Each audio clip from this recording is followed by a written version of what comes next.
coffee. I'm going to try not to slurp too much into it. Oh, there you go. Whoops. Now that's an interesting way to start an interview. So, Ryan, QLZ Green Room. We're talking with Aaron Pauley, front man for Of Mice and Men. How you doing, sir? I'm doing well. I already botched that intro. Nowhere to go but up, you know? Dude, it's always funny when those things happen, though, because I was like, hey, man, you ready to go? You're like, yeah. And then I was like, oh, dude, this thing is going to start as soon as he's fixing his hair and everything. Because, again, my hair's not as long as yours, but I know how it is. It's like you want to get everything, you know. And it's just funny, too, because it's like I realized I said yeah. And what I meant was like, yeah, in 5 seconds, you know? But, you know, it's I don't know. It's all fun. Dude, like I said, man, I appreciate you coming on. It's kind of crazy, like looking back, you know, you've been in the band since 2012. You know, you've been in the band for a long time. And you've been fronting it now for almost a decade, kind of like end of next year into early 2027. You'll be like fronting this band for a decade. Does it feel like that? Dude, the time flies. Like, and honestly, the older you get, the faster it goes. It's kind of like a cruel joke, and it's something that they tell you when you're young. Like old people will tell you when you're young, and you're like, yeah, whatever. And it's like now I'm just like, yeah, you're right, it has been. Like we're talking about planning, you know, 10-year anniversaries, 15-year anniversaries for things. Somebody asked me recently, and I recently moved back up near my hometown, and somebody just asked like, oh, you going to the reunion next year? And I thought about it. I was like, that's the 20-year high school reunion. I was like, you know what? It's all good though. I mean, to get old is a blessing. But yeah, no, it's pretty wild. There's a lot of music. I mean, that's the thing, I guess, you know, that ties everything together. Ultimately, it all comes back down to the music, and there's just been so much music. This record coming out in November will be album 9. And it's 5 with you. That's the thing it's your fifth. It's the 5th one with you on it too. 5th one of me. No, I think it's the 7th one because I came in on the 3rd. Or fronting, isn't it? Yeah, 7 overall, and I think 5 with you fronting, isn't it?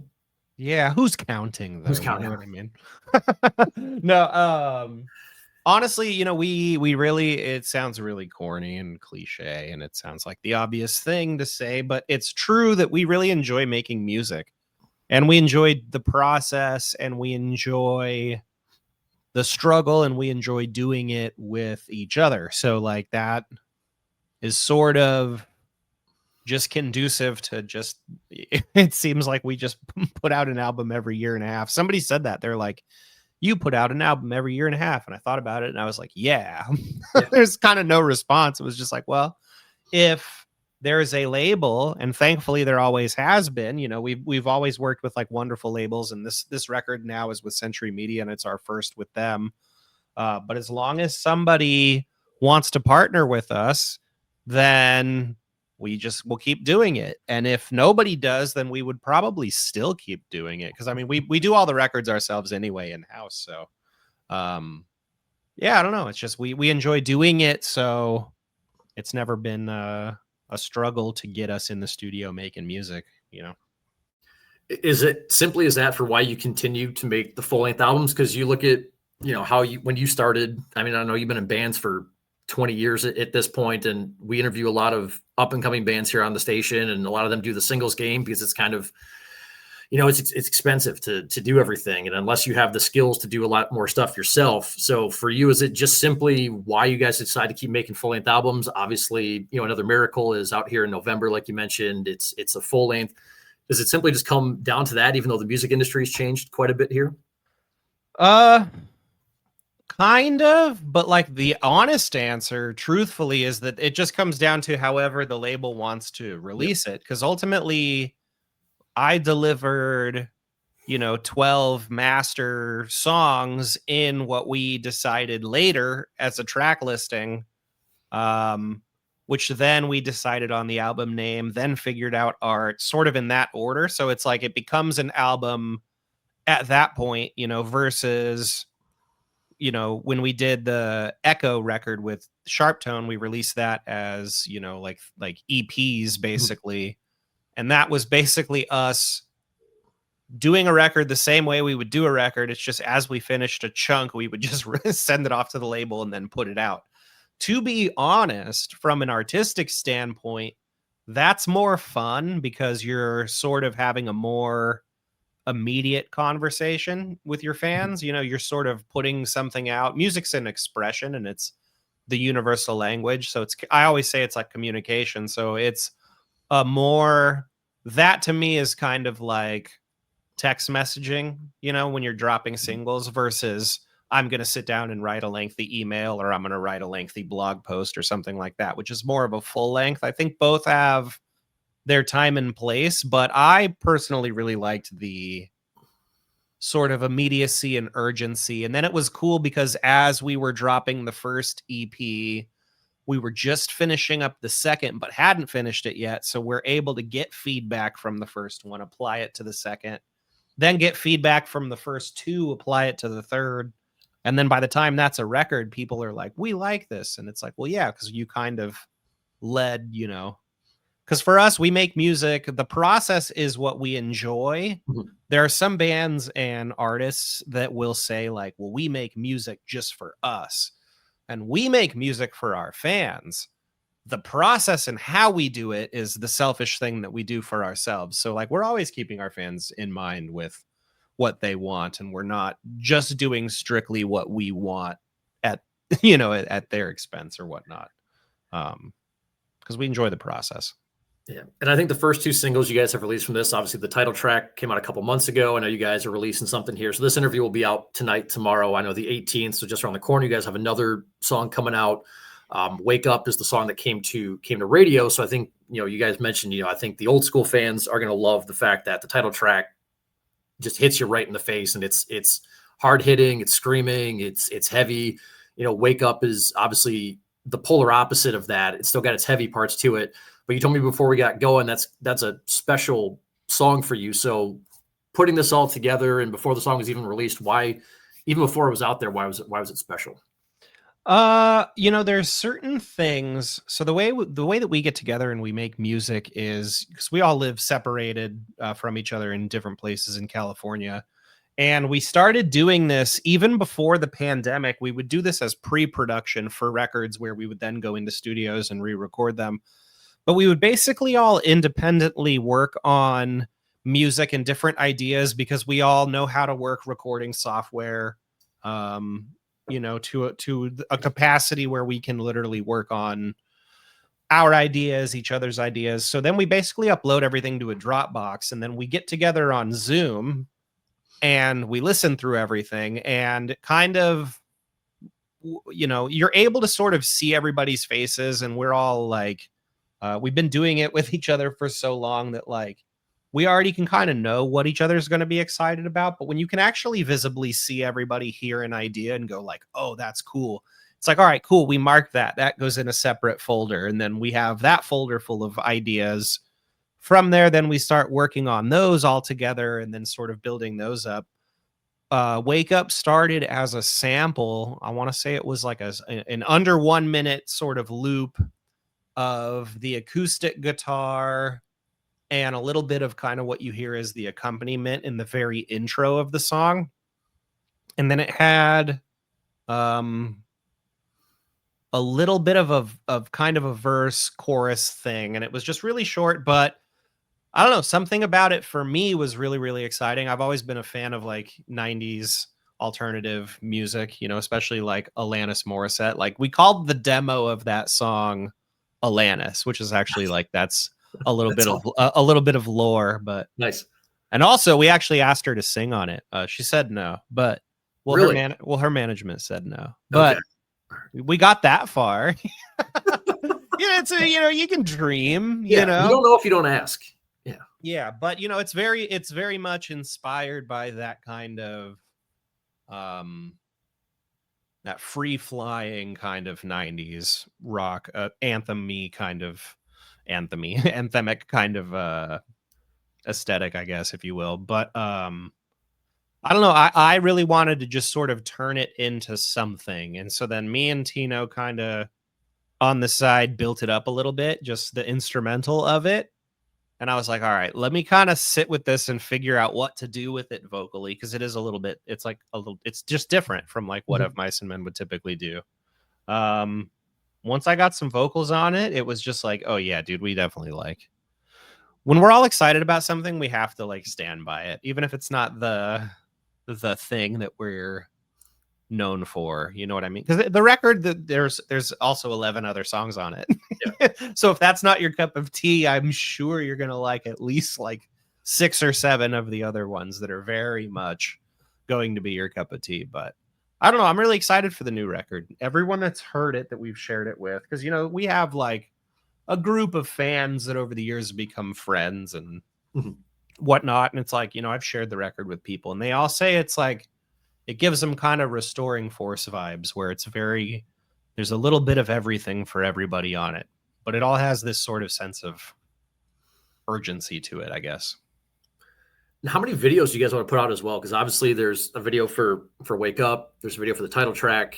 I know what you guys are teasing right now on socials. That appears to be a music video for it, and these appear to be almost. They feel like mini movie. I feel like with Another Miracle, I feel like I was almost like you guys were kind of in Call of Duty a little bit. That's kind of the vibe I got from it. A little bit, yeah. So the song it's a new single. It's called Troubled Water, and we're dropping the video for it, and it is very sci-fi, and it involved a lot of goo and a lot of wet. And I remember just being like, yeah, the only things I don't want to do is goo and wet. and to be honest, like, my wife and I, we just had a baby. She just turned 3 months a few days ago. And at that time I did not read the treatment until a few days before we're going to shoot the video. And then I read through it and I was like, damn it. It's way too late to flag it now. So, there is a scene with a goo sack. Okay. And there is definitely we shot in a pool where they're like, oh yeah, this is heated. And we change the water in between every shots. And it's like, all right, sick. The water was definitely hyperchlorinated and it was definitely not heated, but it looks awesome. We did all 3 videos with Mike Matsui, who's a friend of ours. He's like a more of a filmmaker than a music video director. So I think that's sort of his approach to things. And for us, like I always kind of like that too. Like I think doing a cool performance video or something that's like really flashy is awesome. But I like the added depth of just like some sort of sense of narrative. It doesn't even necessarily have to be explicit, but just some sort of implied story. So as you watch it, you feel like you're not just being shown something.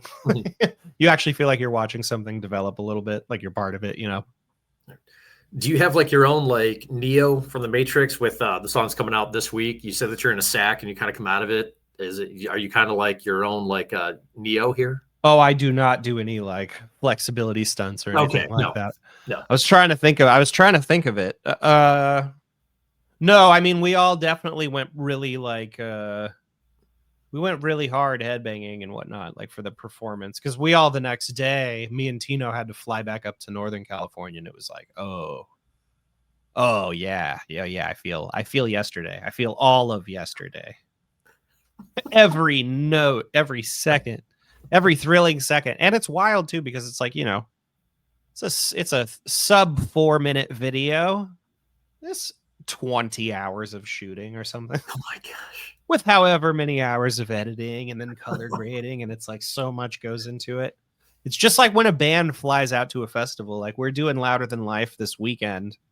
And it's funny to think about how much actually goes into getting us and all of our gear and all of our crew and everybody from everywhere to that gig for a 40-minute set. Yeah. Or at most, if you're headlining, let's say you're playing like 2 hours at a festival, which that's crazy. That's like a really long set. But it's just funny how many, it's like, oh, it easily takes like 300 hours of work, for the hour. But God, we love it. It's amazing.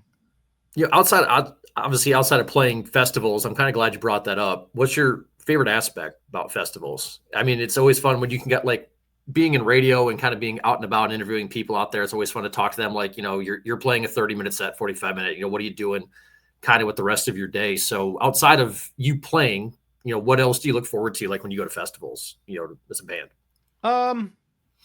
For us, seeing our friends and peers, also seeing bands that we like, and oftentimes they're the same, like we're very blessed to have been able to do this for long enough that a lot of our heroes became our peers, which then became our friends, and they're still our heroes. So it's still crazy. Like every time, like we just did a festival with 311, and the way it worked was basically it was like Rocklahoma, and so it was like our stage, and then when our stage is done, their stage goes, and it's like, okay, we're done, how do we get over there? So we would literally take a shuttle from our stage to their stage just to watch them play. Like, you know what I mean? And like I think just being able to enjoy the atmosphere, to me, it's sort of like I don't know. It's just it's most everybody is happy and in a good mood, and even in cases where the rain is torrential or the heat is insane, there's always a shared camaraderie even in that suffering. But I don't know. There's just something about being among a large crowd of like-minded people that are all having a good time. It's just like, oh, this is like a whole bunch of awesome. Nice. That's awesome. I don't know if are you a sports guy at all? Are you a sports fan at all? The things I am into is like kind of obscure. Okay. I like boxing and I like fighting, and then I also like chess. Nice. They consider chess a sport, It's like it is, I guess, technically. But I don't watch much baseball, basketball, or football. All right. Not that I'm not a fan. I just don't. I don't watch much. Right. I'm able to change this around then. So since you mentioned boxing, so we ask our listeners a question every single Sunday through Thursday evening. It's part of the morning show. We get their answers on stuff that we ask them. We ask them if they were a closer in baseball, what would their walkout song be? But since you like to box, if you were a boxer, what song would you want to come out to, walk down to the ring to? Oh, if you want to choose of Mice and Men song and one outside of what you guys do, feel free. It's funny because I know exactly why my brain went there, because it's just word association. But I was like, Walk by Pantera. Okay. For the walk. Yep. And then I was like, actually, not a bad walkout song, but it's it's a little on the nose, but 0 points for imagination. What do you want your walkout song to be? Walk. How about that? Or Walk This Way by Aerosmith. That's another one. Do you Walk by the Foo Fighters? There's a lot of them. Yeah. There's a lot of them. Like an Egyptian. There we go. Hey. Yeah. What of Mice and Men song would you choose, you think, to walk down there? What would be the best one? It depends. If I was known for like knocking people out, like if I was like Virgil Ortiz, which by the way is like a good friend of mine, so shout out Virgil. Nice. I don't think he'd be listening to this, but in the event he does, shout out Virgil. If I was like Virgil, I was just known for knocking people out. If my record is in the high 20s with high 20s knockouts, I think I'm going with something like Space Enough to Grow, or If We Were Ghosts, like one of our really, really calm lullaby songs. We always have a token soft song on the record. Mm-hmm. And I think if you're just known for like viciously and violently knocking people out, and then you walk out to a lullaby, it's kind of just like night. Yeah. Yeah. I don't know. We had coaches that said you always got to watch out for the guys who smile when you play sports. Like the guys that try to look tough in their sports photos are never usually the ones. You always got to watch out. The guys that are smiling are usually kind of the psychos with everything, which, we had a few of those like that overall. But Aaron, I got one last question for you. And since you're on for the first time, you guys are obviously still making full length records. What are some of your no skip albums? So from start to finish, the albums you put on, you're not going to skip one song on at all. Ooh, there's actually a couple of them.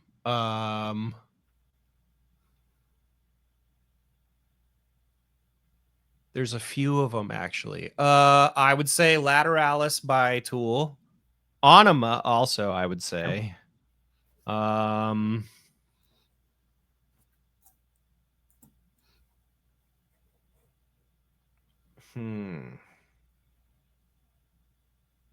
trying to. I'm actually. You know what's funny is I'm gonna cheat. I'm actually gonna look up my Spotify. I'm gonna look up what I listened to recently, because I know for a fact that what I've listened to recently, because mostly a lot of what I listen to is I listen through like full albums. Okay.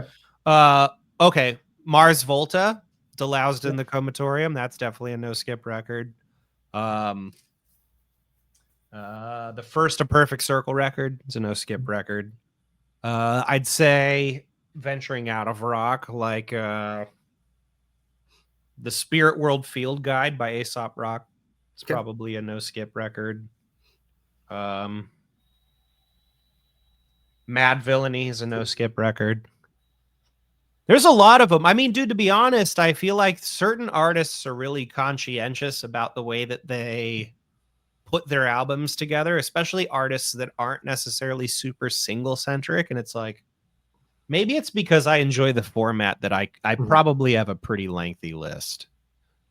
So that's a question that anytime, it's a question I've asked. You can go back. I used to work up in Wisconsin, used to have as a blog post. And since here, anytime somebody comes on, because I still love getting a full album. Whenever somebody releases, obviously, you know, we're fed singles and radio all the time, but you know, I still love getting my hands on a full length album and hearing everything from start to finish. Everybody does. So it's always been a fun question to ask everybody. And, you know, you're not the first person. I think John Connolly from Seven Dust put Alanis, Jagged Little Pill on his list years ago. So, oh yeah, I forgot. Oh God, now she's definitely not going to sing. She's definitely not coming on any future songs from you guys. So, but no, dude, I appreciate your time, man. Like I said, a guy can dream, you know. Wake Up's the track that we've got on QLZ right now. Another Miracle from you guys is out on November 14th. So, Aaron, dude, appreciate your time, man. Thank you so much for coming on. Yeah, I appreciate you so much. Thank you for having me, and thank you for